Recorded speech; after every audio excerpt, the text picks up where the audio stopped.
ডাকসুর নির্বাচনে ছাত্রদলের ভরাডুবির পরে জাকসুর নির্বাচনের মধ্য দিয়ে বিএনপি আসলে কি বার্তা পেল? ধন্যবাদ আপনাকে, ধন্যবাদ প্রিয় সহ আলোচক এবং এই মুহূর্তে যারা জিটিভির সাথে যুক্ত আছেন। না, এটা খুব নতুন বার্তা পেতে হবে সেরকম কিছু না। আমরা তো একটা জিনিস শুরু করতে পেরেছি যে দীর্ঘদিন নির্বাচন হয় না, ছাত্র সংসদ নির্বাচনগুলি সেটি হতে শুরু করেছে এবং ত্রুটি বিচ্যুতি থাকবে, ত্রুটি বিচ্যুতি আছেও, গুরুতর অভিযোগও আছে। এখন দীর্ঘদিন নির্বাচন হয় না, ধরুন জাহাঙ্গীরনগর বিশ্ববিদ্যালয়ের কথা যদি বলেন, ঢাকা বিশ্ববিদ্যালয়ের নির্বাচনে কম্পারেটিভলি কম ত্রুটি বিচ্যুতি হয়েছে এবং যে ত্রুটি বিচ্যুতি হয়েছে তাতে ফল প্রভাবিত হয়েছে তাও আমি মনে করি না ব্যক্তিগতভাবে। সাধারণ ছাত্ররা, আপনি ওটাকে বলা হয় ঐক্যবদ্ধ শিক্ষার্থী জোট, তাকে বেছে নিয়েছে, শিবির সমর্থিত বেছে নিয়েছে তারা, এবং এর কারণও আছে, আমাদের কিছু ব্যর্থতাও আছে। 17 বছর আমরা তো আর বিশ্ববিদ্যালয় কেন্দ্রিক রাজনীতিতে প্রকাশ্যে ছাত্র দলের হয়ে কাজ করতে পারিনি। জাতীয় রাজনীতিতে থেকেছে ছাত্র দলের নেতাকর্মীরা আন্দোলন সংগ্রামে। ক্যাম্পাসের যে সাধারণ ছাত্র ছাত্রীদের নিয়ে যে রাজনীতি, ক্যাম্পাস কেন্দ্রিক রাজনীতি, শিক্ষা প্রতিষ্ঠান কেন্দ্রিক রাজনীতিটা তো এরকমভাবে ছাত্রদল করতে পারেনি, কারণ ছাত্র লীগ ক্যাম্পাসগুলো নিয়ন্ত্রণ করে রেখেছে, ছাত্রদল ওখানে যেতে পারেনি, পরিচয়ে কোনো কর্মসূচি পালন করতে পারেনি, সাধারণ শিক্ষার্থীদের পাশে থাকতে পারেনি 17 বছরের মতো।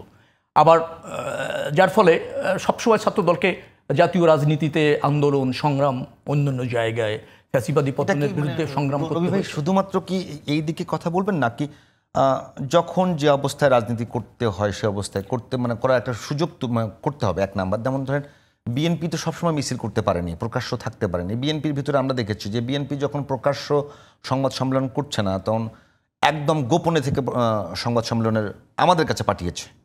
তো এই জায়গাটাতে বিএনপির কোনো ব্যর্থতা আছে কিনা?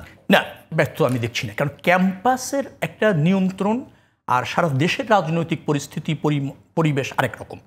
আপনি ধরেন আমরা তো হিডেন থাকতে হয়েছে বড় কর্মসূচি আসলে, হ্যাঁ, কিন্তু হিডেন তো আর আপনি ধরেন প্রচুর জায়গা পেয়েছেন, বিভিন্ন জায়গায় গিয়ে আপনি আপনার মতো করে আবার আরেকটা মিছিল করতে পেরেছেন, তাৎক্ষণিক মিছিল করতে পেরেছেন, যেখানে নির্ধারণ করেছি সেখানে আইনশৃঙ্খলা রক্ষাকারী বাহিনী কর্ডন করে রেখেছে, আমরা আরেক জায়গায় গিয়ে মিছিল করেছি, সেটা একরকম। আর কথাটা হচ্ছে বিশ্ববিদ্যালয়ে উপস্থিত থেকে ছাত্র দলের হয়ে বা অন্য সংগঠনের রাজনীতি করাটা কঠিন ছিল। যেমন শিবিরের কথা যদি আপনি বলেন, তারা তো একটা বড় অংশ ছাত্র লীগের হয়ে রাজনীতিটা করেছে। আবার অন্যান্য জায়গায় সাধারণ ছাত্রদের কাছে বিভিন্ন সংগঠনের নামে রাজনীতিটা তারা করতে একটা সুযোগ পেয়েছে। ছাত্র লীগেরও কিন্তু রাজনীতি ছিল না। ছাত্রলীগ কি করেছে? ছাত্রলীগ খালি ক্যাম্পাসটা দখল করে রাখতে পারলে হলো, ছাত্র দলকে দমন পীড়ন করতে লীগের হয়ে রাজনীতি করলে তো তাদের আরো বেশি অজনপ্রিয় হবার কথা না। আমার মনে হয় যে আমি আপনাকে বোঝাতে পারিনি। ছাত্র লীগের সাথে তারা একটা অংশ থেকেছে, বাট তারা তাদের রাজনৈতিক পারপাস সার্ভ করতে পেরেছে, তারা দমন পীড়নের শিকার হওয়া লাগেনি। এক, দ্বিতীয়তটা হচ্ছে যে ছাত্রলীগ রাজনীতি করিনি, যার জন্য শিবিরে যারা ছাত্রলীগের সাথে ছিল তাদের রাজনীতি করা লাগেনি। ছাত্রলীগের ক্যাম্পাস দখল আছে যথেষ্ট, টেন্ডারবাজি, নিয়ন্ত্রণ, ভিন্ন মতকে দমন করার জন্য, ধরেন অ্যাসল্ট করার জন্য সহিংস হওয়া, এই কাজগুলি করার পরে তারা মনে করছে তাদের রাজনীতি শেষ। ক্যাম্পাসে আমাদের নিয়ন্ত্রণ আছে, সব কিছু শেষ আছে, কিন্তু অন্তরালে রাজনীতি করেছে ইসলামী ছাত্র শিবির করেছে, তাদের একটা প্রক্রিয়ার মধ্যে দিয়ে করেছে। আমি এই করাটাকে দোষের বলছি না, যেভাবে করেছে, কিন্তু ছাত্রদল সেটা করতে পারেনি, কারণ ছাত্রদলের যে আইডেন্টিটি, আপনি বলছিলেন যে যখন যে পরিস্থিতি হয় সেই লেবাস ধারণ করে রাজনীতিকে করা যায় না, দোষের না, আমি আপনাকে বলি দোষের, এটা হয়েছে না, দোষের না। কিন্তু বাংলাদেশ জাতীয়তাবাদী দল, তার সহযোগী সংগঠন ছাত্র দল এই ছদ্মবেশে রাজনীতি করবে সেটার প্রয়োজন হয়নি, কারণ আমি বলছি আপনাকে যে জাতীয় রাজনীতিতে একটা গুরুত্বপূর্ণ ভূমিকা তাদেরকে রাখতে হয়েছে, আন্দোলন সংগ্রাম প্রকাশ্য থেকে, যার ফলে ক্যাম্পাস কেন্দ্রিক রাজনীতিতে মনোযোগী হওয়াটা সুযোগ ছিল না। যদি সহ অবস্থান বিরাজ করতো, কম বেশি হতো, তাতে আমরা ব্যর্থ হতে পারতাম, সফলতা মানতে আমি নিশ্চিত করছি না। কিন্তু সেই রকমের একটা পরিস্থিতির কারণে দেখা গেল ছাত্রলীগ অথবা ছাত্র দল অথবা অন্য সংগঠন, আপনি যদি এটা বলেন বৈষম্য বিরোধী ছাত্র আন্দোলন কি নেতৃত্বটা দিল, সম্মুখ সারিতে থেকে ফ্যাসিবাদের পতনের নেতৃত্ব দিল, এবং সেই তারা, আপনি বাকের বলেন, কাদের বলেন, উমামা বলেন, তারাও তো খুব উল্লেখযোগ্য ভোট কাউন্ট করতে পারেনি। তার কারণটা কি ছিল? তাদের নেতৃত্ব তো স্মরণীয়, প্রতিষ্ঠিত, কিন্তু কেন ছাত্রছাত্রীদের মনটা তারা জয় করতে পারল না? একটাই কারণ, সেটা হচ্ছে হল কেন্দ্রিক ছাত্র শিবির দীর্ঘদিন ধরে বিভিন্ন অবয়বতে, আমি বলবো ধরেন বাঁধন, সামাজিক সংগঠন, ছাত্রদের ছোটোখাটো সংগঠন, এই নামে করে খুব পরিকল্পিতভাবে গোপনে তার কাছে ছাত্রদের পাশে ছিল। যে প্রক্রিয়ায় থাকুক না কেন, সাধারণ ছাত্রদের সমর্থনটা তারা পেয়েছে, আমি অভিনন্দন জানাই।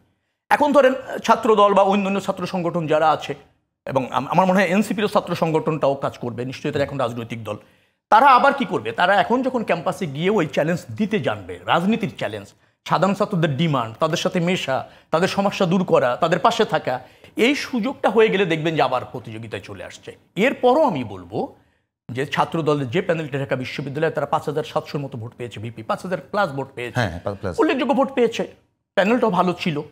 আবার আমাদের ছাত্র দলের দীর্ঘদিন ক্যাম্পাসে যারা সভাপতি, সাধারণ সম্পাদক বা অন্যান্য পদে ছিল, তারাও আপনার একটু এজেড ছিল, তারা ওই বললাম জাতীয় রাজনীতির অংশ হয়ে গিয়েছিল।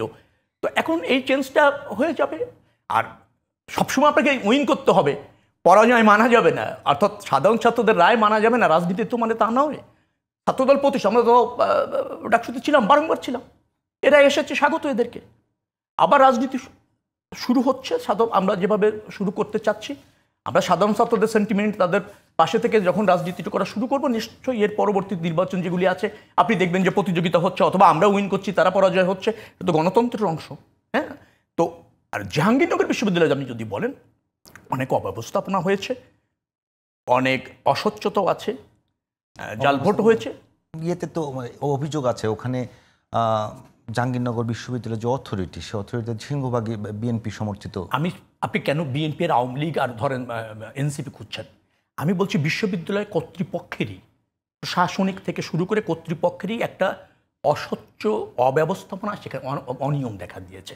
আপনি কি দেখেছেন যে মনিটরিং সেলের 3 জন পদত্যাগ করলো, নির্বাচন কমিশনের 2 জন সদস্য পদত্যাগ করলো। এতে তো নির্বাচন বিতর্কিত হয়ে যায়, প্রশ্নবিদ্ধ হয়ে যায়। এখন সেটাও কি সমাধান? সমাধান তো না।